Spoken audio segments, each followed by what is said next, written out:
Well, this is smart. I'm out here without an umbrella in the middle of the South Pacific Ocean, and we're in between pockets of a storm. But it was worth it to get out here. You guys can see the overwater bungalows, and you could see all the way out to the west, where we got the gap in the storm right now. It's the rainy season. We were lucky for a few days. It was super sunny here in French Polynesia, and now I am in the storm. And Nick Bosa's mom, Joey Bosa's mom as well, Cheryl Bosa, posted on Instagram a picture of Joey Bosa in the 49ers uniform. And there's already been rumblings that the Chargers might move on from Joey Bosa. So is a Bosa brother reunion with the 49ers possible? They originally played in red uniforms at Ohio State. That was a teammate situation. Might they play together in the red and gold for the 49ers? Well, we'll break down some of the dynamics of the contracts, not only of Joey Bosa, but of another name on this Los Angeles Chargers. Should call them the San Diego Chargers. But we'll break down a couple of the options that the 49ers might have, because I think that Joey Bosa is not the only Chargers edge rusher that the 49ers might be looking into. It is blustery, but it's also 80 degrees. And I think I have a good mic to make this work. They've got this. So this is Taha Island in French Polynesia. It's near Bora Bora. And this place is awesome. It's called La Taha Resort by Pearl Resorts. And Bosa did that video this year with the boat for the 49ers schedule release. So I think that it's fitting that we're talking about this with some boats, different than Nick Bosa's boat, but some boats on the water. I'm gonna walk right by the ice cream shop. So we went over the little waterway here to Taha Island. We're on a different little small island right next to it. And we got a tour of a vanilla farm today.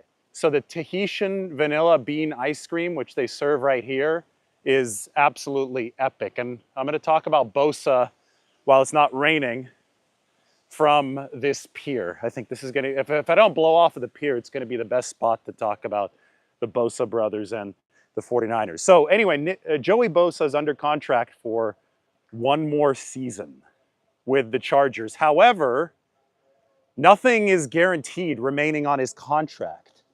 And he has been injured fairly often over really the course of his career, but especially over the past couple years. I think injuries have slowed down his production. He's only got 14 sacks over the past 3 seasons. So there is a non-zero possibility that the Chargers decide to move on from him instead of extending him. He's going to be 30 years old next season. This is the pier I was talking about. Made it to the very end of it. 14 sacks in 3 seasons is not a lot when you can potentially save about $25 million moving on from a player. And that's where the Chargers are right now with Joey Bosa. They've got a $12.3 million option bonus that they have to decide on by the 3rd day of the new league year, which is March 15th. They were in a similar boat last season with an option bonus headed Joey Bosa's way. They also had a decision to make on Khalil Mack. Remember, they had just signed Jim Harbaugh, and the Chargers decided that they were going to keep both of those players. They restructured both of the contracts, and they did keep them both through this 2025 season. Now they have a decision to make on Bosa. Khalil Mack is scheduled for free agency, and yes, you might have guessed that's the player that I'm going to be talking about in a little bit. But first on Joey Bosa, they've got this decision to make. On March 15th, that $12.3 million becomes due. He's also got a $13 million base salary, which is not guaranteed. So will the Chargers decide to save the $25 million, just move on from Joey Bosa? Will they try to trade him before then? Again, the opportunity to save $25 million has to be tempting to at least some degree when he only has those 14 sacks over the past 3 seasons. Now, obviously, the potential opportunity is the boat leaves. To get to this resort, you have to take a boat. Like, the airport is not on the island behind me. The island behind me is where we went today to see the vanilla farm. But there's another island that's on the other side of that island where the airport's at. So you land at the airport and they pick you up at the boat and they take you here. It's about as remote as it can get. I could even turn around the camera and give you guys a look at this. We got to trail the boat out. The elevation change on these islands is absolutely spectacular. And yes, it is the rainier season here, but the first few days here, we've gotten only sunshine. So the gamble ended up paying off. Today, it's blustery, it's been raining, but it hadn't stopped us from getting in this water. And it looks like we might have better weather coming up to end the trip here over the next couple days. So just fingers crossed as that happens. But we can take advantage of the moodier setting to do a live, talking about Joey Bosa and Nick Bosa. Otherwise, I'd just be out like suntanning or something. So instead, I could actually be on the pier talking about this. The injury situation with Joey Bosa stands in contrast with Khalil Mack, who has played double-digit games in every single year of his career in all seasons but one, 2021. Bosa, on the other hand, he's about to enter his 10th season, and he's played double-digit games in 6 of those 10. There are 4 seasons where Joey Bosa has not reached double-digit games because of injuries, and he's dealt with some stuff here over the past couple seasons, which has limited the production to those 14 sacks in 3 seasons. So somebody like Khalil Mack, even though he's going to be 34 years old next week, might actually be a better value proposition for the 49ers than Joey Bosa, who's going to be 30 years old in July. Now, that being said, we're focusing on Joey Bosa here, and the fact that Cheryl Bosa, his mom, shared one of those Instagram posts from one of those fan sites that put Joey Bosa and Nick Bosa in the same 49ers uniform. Well, the fact that the family members are sharing this indicates that it may not be just a pipe dream. There may be a situation here where the Chargers are uncertain about Joey Bosa's future, where they may trade him, they may release him. And I could just bring you the facts. On March 15th, they got to pay him that $12.3 million option bonus. So by March 15th, the Chargers are going to have to make a call on Nick Bosa, or on Joey Bosa. And then the 49ers can make their call on Joey Bosa to see if they pair him with Nick Bosa. These two played together, but Joey was much older than Nick at Ohio State, so their primes of their college careers did not intersect at Ohio State. I don't think that Joey Bosa is in his prime at this point, but maybe if he can stay a little bit healthier through age 30 into 31 and 32, maybe we could see prime Joey and prime Nick, who is 27 years old, by the way. The 49ers right now are obviously looking for a bookending edge rusher for Nick Bosa. I think that the NFL draft is an avenue that they have dipped into frequently for the position, but it is very hard to find talent that is going to succeed at the level that you want it to if you want to have a dominant line if you're the 49ers. I mean, finding a truly dominant line like the Philadelphia Eagles have been able to build it through years in the draft, but they've also picked up free agents. But finding a dominant line, as we know, is not easy. And the 49ers, when they got closest to winning that title in 2019, I know they got close in 2023, but I'm talking about a defense-led title in 2019, they had to dip into trades, right? They had to sign D Ford after they traded a second-round pick to Kansas City for him. They had to find a proven veteran, and Joey Bosa is a proven veteran. Despite the fact that there have been availability concerns, despite the fact that the past couple years have not been as productive for him, with a lot of that, I think, being tied to some of those injuries that have popped up, you do know that he can rush the passer. You do know that he's got a potential double-digit sack season in him. And for that reason, somebody like Joey and somebody like Khalil Mack are names that you have to look at before you even look at the draft pool for the 49ers, because there is no guarantee that a drafted rookie is going to be a dominant edge rusher in the NFL. I think even with Nick Bosa, there wasn't a guarantee. Yeah, it was close to it. Everybody was saying this is a surefire draft pick. I get it. He was really good. I thought that he was going to be really good, but you just never know until that rookie steps foot onto an NFL field. And because of that, the veteran signees come at a premium in this league. Somebody like Khalil Mack, who's going to be entering free agency, what is he going to go for? The over-the-cap valuation says $11 million, but Khalil had 17 sacks just 2 seasons ago, the year before Harbaugh came. I know that he's going to be 34 years old. That probably equates to a large discount, but 11 million might still be too cheap for Khalil Mack. What's Joey Bosa going to go for? Well, there's a chance that somebody like Joey comes at a discount to the 49ers because he wants to play with his brother. I know that the two would be interested in playing together on the same football team. I don't know if Joey would be willing to take a little bit less money to make it happen, but it's something that you do have to entertain, especially after Cheryl Bosa posted about this on Instagram today.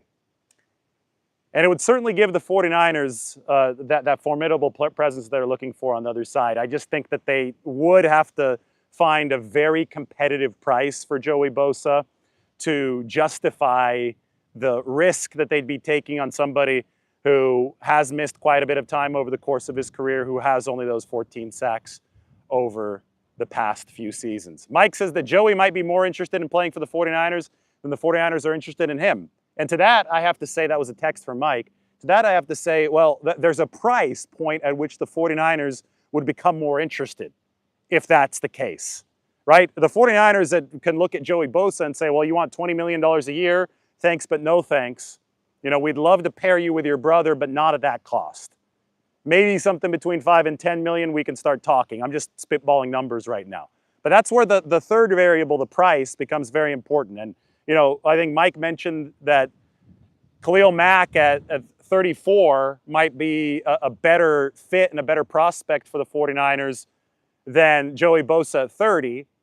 But, you know, those are two of the three variables at play. We need that third variable as well. We've got the player, and we've got the age, and we know that these are both good football players when they're healthy, but the third variable is the price. So Khalil Mack at 15 million at age 34 versus Joey Bosa at 8 million at age 30.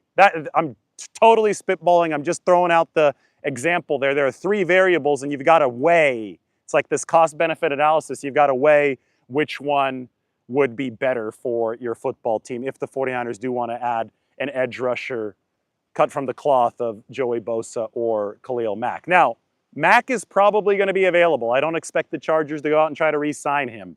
But Joey Bosa, that's a question because he's still under contract for the Chargers. And that's where, you know, we talk about all this value and what the 49ers would be willing to sign him for. Well, the Chargers essentially have that option, but they have the contractual control in this situation. They paid out the signing bonus. That's going to hit the 11 million proration is going to hit the cap no matter what for San Diego. I'm going to call them San Diego. I don't care anymore. I don't think they should be the LA Chargers. So we're going to call them the San Diego Chargers. That's going to hit 11 million dead money. 11 million is going to hit either as dead money or as a proration for the Chargers in the 2025 calendar year. The question then is, do they want to pick up the $12.3 million option bonus, which kicks in third day of the new league year, March 15th? And then, by extension, do they want to pick up the $13 million base salary, which becomes guaranteed after week one of the 2025 season? That's $25 million on the books that the Chargers will have to pay Joey Bosa that's not yet guaranteed, but they get tethered to about half of it on March 15th. So that's why these rumors are going to start picking up. Last year, the Chargers decided to keep Joey. I think it was a good decision. Even though he didn't have his most productive season, he did play double-digit games, and it was the #1 scoring defense in all of football. I thought it was silly last year when people thought that they would somehow jettison Joey Bosa just as Jim Harbaugh was arriving, because Jim, he took over a underperforming 49ers roster in 2011 and took them to the playoffs. Why wouldn't he want to keep the good players on the underperforming Chargers roster and see how he could coach them up? And I think that Jim did a good job in the big picture there. But now that Joey Bosa, he's entering this lame duck contract year. And a lame duck contract year is one that heightens the probability of movement, right? Deebo Samuel's entering a lame duck contract year, and it doesn't look like the 49ers want to extend him. So the 49ers are talking about trading Deebo Samuel. Another player who's going to be entering a lame duck contract year but is working on an extension with the 49ers is George Kittle, so they're going to keep him.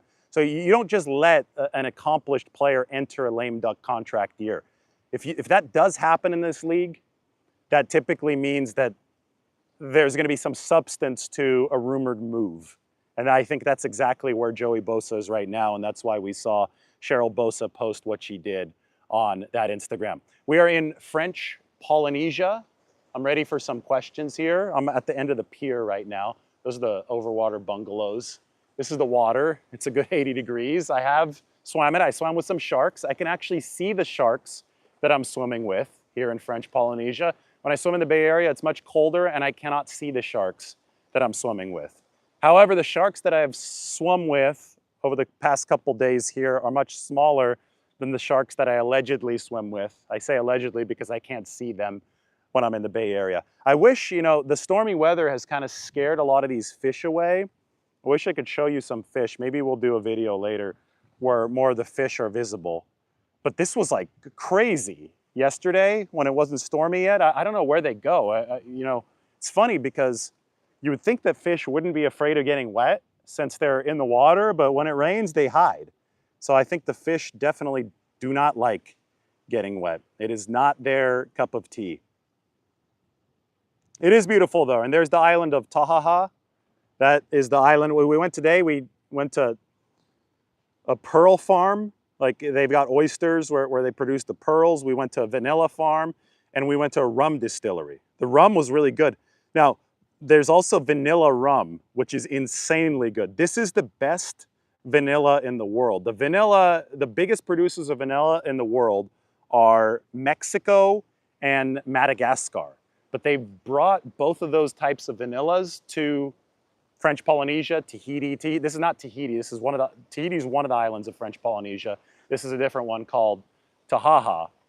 And anyway, they brought Madagascar vanilla and they have brought Mexican vanilla and they've hybridized it to make Tahitian vanilla or French Polynesian vanilla, which I think is the best vanilla there is. At least the people here think it is, and I agree with them. Some of the vanilla ice cream that we've had and then the vanilla rum was absolutely awesome. I have people saying Mexico is the best vanilla. Mexico produces more vanilla, but I don't know if it's as good as what they do here because we know Madagascar is epic with their vanilla, and I know Mexico's good too, but what's better than a hybrid? If you could bring the best of both worlds together, might be what we have here in the South Pacific. Somebody talking about mangoes in Tahiti. We've eaten a lot of fruit. That's been really cool too. I just hope that the sky turns blue one more time over the course of the last couple days so we could do a live then. But I figured that right now, you can go out in adverse conditions. It's actually good lighting for a video, then it works. Any update on Dre Greenlaw? Well, the update, that's a question from Greg Smith. We're not gonna really be in a position to get any firmer updates until the NFL Combine and agents and executives all start talking at that event.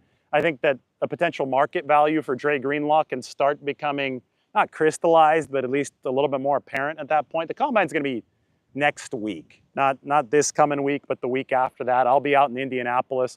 Indianapolis is not gonna look like this. It's gonna be a little bit colder than this, but I'll give you what I learned at the Combine. But Greenlaw, at the end of the day, I think it's gonna be an open market free agency question. What kind of money can he command from elsewhere? And then, how can the 49ers manage to match that? I think that San Francisco, we've heard that, Nick Bosa said that Robert Saleh has been adamant that Dre Greenlaw is back, and that's great. And I think that will make Greenlaw a priority of sorts for the 49ers. But if somebody's willing to give Dre Greenlaw $12 million a year for multiple seasons, guarantees beyond year one, sorry, the 49ers aren't in position to do that. And we don't know if another team is in position to do that. So we'll just have to wait and see on that front. I think, and you could put Joey Bosa in a similar boat if the Chargers decide to move on from him. I don't think that 14 sacks in the past 3 seasons warrants a trade of a contract that has $25 million remaining on it. So the Chargers are probably going to have to release Joey Bosa. And then, it will become a situation of, I'm sure the 49ers would be interested in him at a certain price, but what is that price going to be? So I'm sure they're interested in Dre Greenlaw at a certain price, but what is that price going to be? And then you have to match up that price with the prices that other teams are offering those players, and that's really how the market of free agency works. Somebody asked, rebuild or reload? They're the same thing. You're reloading at all times in the NFL. This is not one of those leagues where you're years out of contention at any given time. Like anybody could turn these things around quickly. The 49ers obviously have a lot of good players. They need to reload this football team so that they can patch up some of the weaknesses, insulate the depth, and just in general be ready to run it back next season. You didn't have a good 2024? Big deal. It's time for 2025. There's always going to be another season. This is the National Football League. John says exactly. That's why the NFL is the best league. Somebody says, am I aware that I can entice fish to swim toward me by gently patting the water? You might just be messing with me. I don't know. I swim a lot, and I never knew about that trick with the fish. So I'll check it in a second. But right now I'm too high up on this pier, as you can see. You guys want a little bit more of a tour of the facility? We can walk around here. We're in French Polynesia. Taha is the island in front of me. It's got a little apostrophe in the name. It's a funny name. I enjoy trying to pronounce it. It sounds like I'm laughing. No, I'm not gonna do a cannonball because I'm mic'd up right now. You guys, it's windy, it's blustery, it's stormy, but the reason you hear me so clearly is this piece of equipment right here. If I jumped in, this piece of equipment would be ruined and our videos would be toast. So why don't we walk off the pier and go check out. I just think that everybody's here for this part of it, right? You guys want to see the water in the South Pacific. Now, I mean, the vegetation is cool and everything. And maybe we could take a look at it very briefly, but we'll just end up making our way past the water. I mentioned the ice cream shop with the vanilla, good stuff. I don't have an underwater camera to be able to swim with the sharks. So many of the buildings have these thatched roofs. Sorry if I'm using the incorrect terminology. So the inspiration for this trip, Margot and I were in San Francisco on New Year's Eve, and we're at the Tonga Room, which is one of the original tiki bars in the world. I think the original one actually in North America. And we were sitting at the Tonga Room in San Francisco on New Year's Eve, and we said, why don't we make it out to French Polynesia? I mean, this is awesome. Why don't we go a place where we have a bunch of tiki drinks? The cups at the Tonga Room look like this. So we said, hey, we want to go out to Tahiti, to French Polynesia. You can actually get here on a direct flight from San Francisco on 2 different airlines. You can take United, and you could take French B. My buddy Neil went out here a couple of years ago and he took French B. I've flown them before to Paris a few years ago for like 200 bucks. Guys, this is not like, we didn't fly French B this time, we flew United, but you could literally fly French B to Tahiti for like 200 or 300 bucks. And then what happens is that you take a puddle jumper, or a smaller plane, I should say. We took Air Tahiti out to one of these islands, and then they'll pick you up from the airport in a boat, and you make it here. Yes, Paris for about $200 to $300 is possible. I swear to God, look it up, French B. I wouldn't do it again, but I did it a few years ago. It's good. Now I have my United status, so I'll just stick with that because you can get upgraded. And when I get upgraded, I can do videos from the plane, so it's a lot easier because you got a little bit more room, you know. All right, let's toss in your questions. We're on the pier. We're having fun. Joey Bosa, we just saw that his mom, Cheryl Bosa, posted a picture. It's obviously a Photoshop of him and our other son, Nick Bosa, both in 49ers uniforms. An option is due on March 12th, $12.3 million for Joey. And I think that the Chargers might move on from him. We will see what happens in that regard.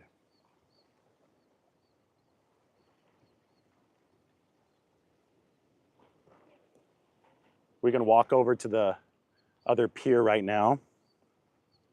Toss in your questions, though.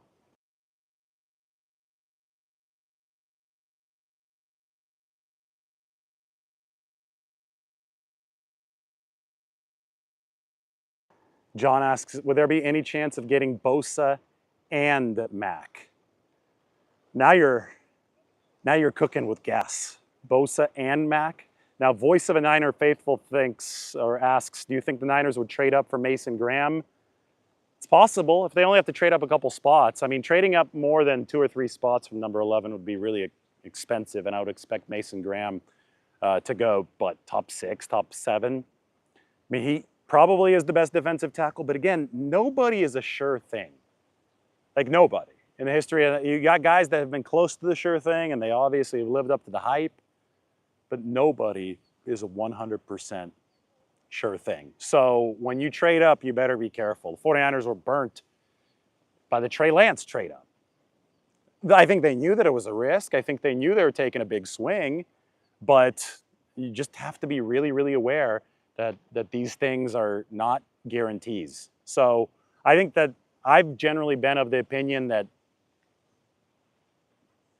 you just rack up as many good players as you can in the draft. I don't think that trading up is necessarily the best decision. I know that teams fall in love with specific guys, and the Niners have traded up in the past, but I go with the dart theory. Throw as many darts up against the wall as you can, and you're going to maximize your chances of a bullseye. That's how the 49ers picked up Brock Purdy at number 262. Do you guys see the French flag behind me? Here, let's spin this around. So that is the boat dock when you come in from the airport. So French Polynesia, as you might have guessed, is part of France. They have a couple senators in Paris. Speaking of Paris, it's on the other side of the world from here. They also have 3 members of the National Assembly, which is like the French House of Representatives. French Polynesia / Tahiti, still associated with France.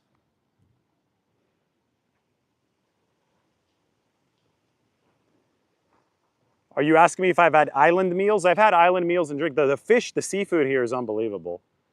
Another island ingredient is vanilla. The Tahitian vanilla is insane. We've had quite a bit of that in both the ice cream, and then they also have it dressing up certain food. The rack of lamb with the sauce that had some vanilla on it was awesome yesterday. And we are drinking rum, which is the base of many of the tiki drinks on this island.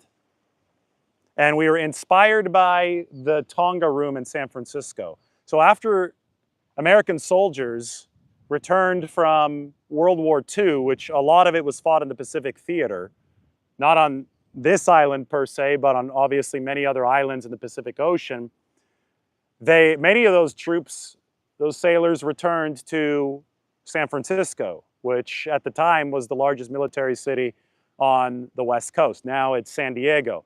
And they converted the basement of the Fairmont Hotel into a tiki bar. So it was the basement pool. There was a pool in the basement. That pool is still there, and it's a tiki bar where it literally will rain from the ceiling like once every 20 or 30 minutes onto the pool while the band is playing, and they have all these sweet rum-based tiki drinks. My wife, Margot, and I were there on New Year's Eve, and we said, well, we've got to go to the real thing. The Tonga Room's cool, it's kitschy, it's fun, but we have to go, we didn't make it out to Tonga. Talano Hufanga, his family is from Tonga, but we made it out about, I would say, 1,500 miles east of Tonga here to French Polynesia, where you also have tiki bars, and you also have similar types of ingredients in your alcohol. So I'm glad that we made the trip a reality, and now we're talking about the 49ers, Joey Bosa, Khalil Mack. You know, Khalil, they tried to trade for Khalil in 2018. That was before the Nick Bosa draft pick. So we talk about the Bosa brothers and Joey and Nick on the same football team potentially. We can't forget about Joey's teammate with the Chargers, Khalil Mack, who, yes, he's going to be 34 next week, February 22nd, but he had 17 sacks at age 32 just last season, not this past season, the one before that. And the 49ers have tried to trade for this guy already before. So do not rule out the 49ers wanting to sign Khalil Mack in free agency, especially if he's a player who's going to want to go ring chasing. 49ers are absolutely still, if you have the quarterback, you have the ability to make a run at it. And the 49ers have the quarterback, and we're going to talk about Brock Purdy's contract all the way through when that thing is signed, sealed, and delivered, because after it's signed, sealed, and delivered, there'll be plenty to break down. But bottom line is they've got a really good QB in Brock Purdy. He's been the most efficient quarterback in the entire league ever since entering the league in 2022. So you've got the QB, now you build around him. And there are players around the league who respect what Brock Purdy is bringing to the table. Joey Bosa might be one of them. There might be a lot of interest from Joey Bosa to go ring chasing with the 49ers if he does break free of the Chargers. But Khalil Mack is scheduled to become a free agent. He'd have to, I mean, they could franchise tag him, but I don't see that happening for a 34-year-old player. So if Khalil Mack says, hey, I want to go ring chasing, I want to do it with the 49ers, I want to stay on the West Coast, we should definitely be talking about both of these Chargers pass rushers, because it would not shock me, especially since the 49ers have pursued Khalil Mack in the past, it would not shock me for them to make another run at this. In 2018, the 49ers actually offered more to the Raiders than the Chicago Bears did for Khalil Mack. And when they did that, Mark Davis said, no, I'm not going to be trading for you. And instead, it was a complicated trade, but roughly 2 first-round picks for Khalil Mack. The 49ers offered 2 more valuable first-round picks than the Chicago Bears, but the Raiders said, no, we're not doing business with the 49ers. So just know that as background when we talk about Khalil Mack and when we talk about Joey Bosa. Khalil Mack is not washed. He may not be an A-list edge rusher anymore, but if somebody has said Khalil Mack is washed, he had 17 sacks, not this past season, but the last. The guy can still rush the passer. 17 sacks in one season. It's a future Hall of Famer. Show some respect to Khalil Mack. You're not looking, and you're not, you know, if you can get a Myles Garrett, if you can get a Max Crosby, of course, like that's the player in his prime, that, you know, that's the guy that's going to impact your team the most in a positive way. But you also have to be realistic and realize, you know, I made a video about this the other day from a different island here in French Polynesia. The Browns currently don't want to trade Myles Garrett. The Browns are going to have to change their mind. We don't know if the Raiders are interested in trading Max Crosby. So you have to deal with reality. And we can talk about those possibilities, and I have, but sometimes the very A-list players, most of the time, the very A-list players don't end up becoming available. So sometimes you're going to have to settle for guys who are a little bit past their primes, a little bit older, but can still be competent players. It's not terrific or trash. There's a B-list range there, and if the 49ers find the right price for it, I think they'd be more than happy to go after it. Speaking of the draft, Mike had a great comment right there. He said that last year, there were 25 defensive tackles invited to the NFL Combine. This year, 41 defensive tackles have been invited to the NFL Combine. So, I mean, I've been talking about Garrett, Crosby, Khalil Mack, and Joey Bosa. That's edge rusher, and the 49ers can obviously use another one of those, and we'll see if they get their hands on another edge rusher. But how about defensive tackle? I think they need to strengthen that as well. That's where this draft is so strong, starting with Mason Graham, moving on down. That number doesn't lie. 41 opposed to 25 defensive tackles invited to the Combine, which is going to be next week in Indianapolis. This is Indianapolis behind me. I'm here early. Made it all the way to Indy. They're going to be running the weightlifting drills in a couple of those bungalows, and then they're going to be running the 40 on the pier right behind me. So we're going to see the defensive tackles run in Indianapolis next week, and we're going to get to see this touted defensive tackle class. I think there's a really good chance the 49ers can replenish that part of the defensive line through the NFL draft, but they also would be well served to add another edge rusher, and that's why Cheryl Bosa's Instagram post with both Joey and Nick Bosa on it and 49ers gear, that's why it's worth talking about. Yep, I am on the pier in Indianapolis. This is where it ends. Then they're going to make the guys jump off of here and swim. That'd be my best Combine event.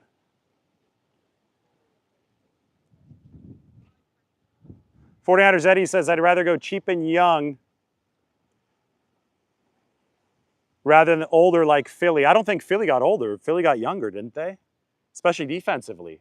Philly went about this through the NFL draft. Defensive tackle Milton Williams, Nolan Smith, outside linebacker, edge rusher for the Eagles. And there was Jalen Carter. I mean, they basically raided the University of Georgia's defensive line to do what they did in Philadelphia. Mike says you can still go young and add talent and add a vet. That's the glory about football. These teams are big. You know, if you want to stay in an overwater bungalow, you can get one of those. If you want to try to stay, you know, in the lush vegetation, there's also opportunities there.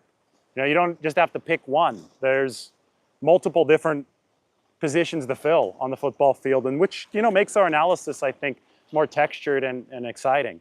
We're going to go off of the pier here and start moving this way.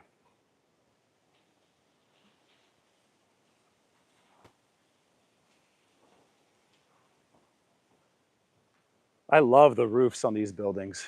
I'm going to surprise Lombardi herself with some ice cream. Lombardi herself's taking a nap right now. But vanilla ice cream, I think that's the way to do it, right? Thumbs up if I should get her some vanilla ice cream on the way back. Thumbs up in the comment section, I mean.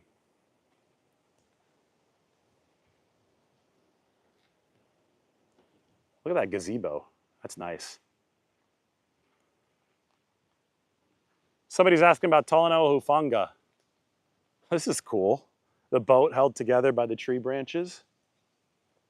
Gotta go out here.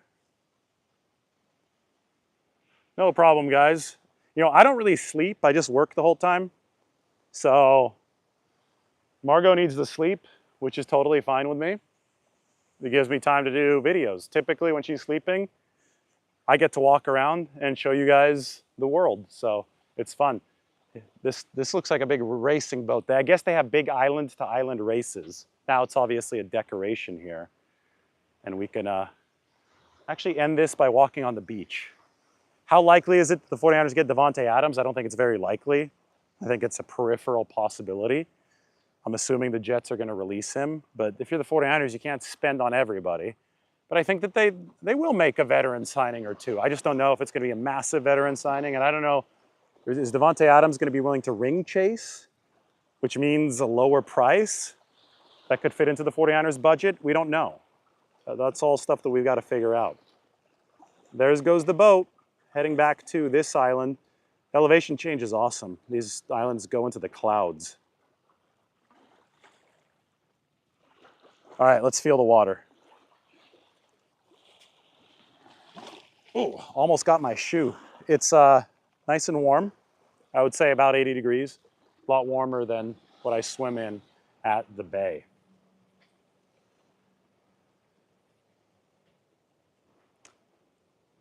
All right, guys. Adams never misses the Mexican food. He's got a Taco Bell in his house. What are you talking about? Somebody said Adams missed the Mexican food. He wants to go back to California. No, don't worry. Before people roast me for that comment, I do not consider Taco Bell to be Mexican food. It's not good. But Davante Adams does have a Taco Bell in his house, so there's that. Maybe that's holding him over while he is away out of California. We got a viewer from Tonga watching. What time is it in Tonga, by the way? It's got to be late in Tonga, right? Or no, it's the next day in Tonga. Tonga is on the other side of the date line. You know, I'm going to walk out onto the pier here in a second. And when I do, I'm going to point the camera toward where Tonga is. Talanoa Hufanga's island, Tonga. American Samoa is out that way as well. A lot of NFL players from American Samoa. No NFL players from French Polynesia, where I'm at right now. They like boat racing here and soccer more out here. They speak French. It's this like really cool hybridization of French and island culture. Really neat. Another boat's leaving. The only way to and from where I'm at right now is boat. There are no cars on this island, but there are boats heading this way. So we're gonna make our way back.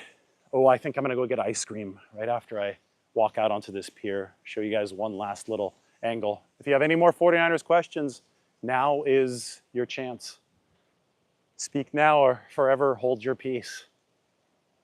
T. Higgins, it's another free agent. I can't wait to start talking a little bit more about some of these NFL draft prospects, but I'm having to wait a really long time this year because you gotta have some combine intel before, you know, otherwise you're just throwing names up against the wall. I notice like a lot of people on YouTube will just throw a bunch of stuff up against the wall. And then, you know, 2 years later, it'll be like, yeah, I mentioned that guy. Yeah, but you mentioned 200 other guys too. So you didn't really do the people a service by just randomly mentioning names, then being right on 1 out of 242 of them. So anyway, the combine is gonna allow us to be a little bit more meticulous about things moving forward. All right, this is the pier I set out to go out on. If you look that way, then you will see, you won't see, but you'll see the direction of Tonga, American Samoa, New Zealand, probably that direction, Australia, 5-hour flight. We're 8 hours back that way. I'm pointing the camera back toward the Bay Area now. But this way, that is where you will cross the rest of the Pacific Ocean toward Oceania and then Asia over in that way.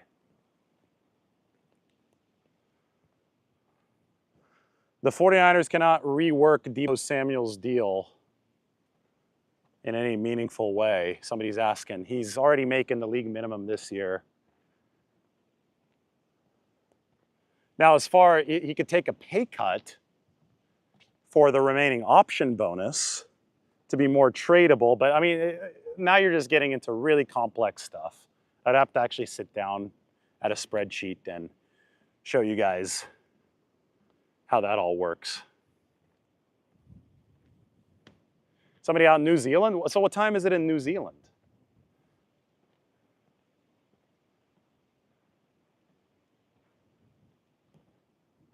I answer questions. I'm not going to answer 100 questions, though. I've answered like 3 or 4.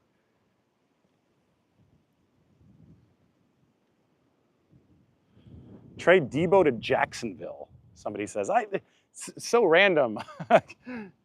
So, unless there's a specific demand from Jacksonville, like, oh, we need Deebo, can't like go out and say that that's something the 49ers will definitely do.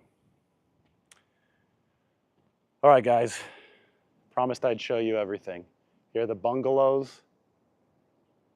There's Taha, the beautiful island. Joey Bosa to the 49ers, maybe at a discount. Maybe if the Chargers, who owe him $12.3 million on March 15th or by March 15th, maybe he becomes a free agent and maybe he wants to play with his brother.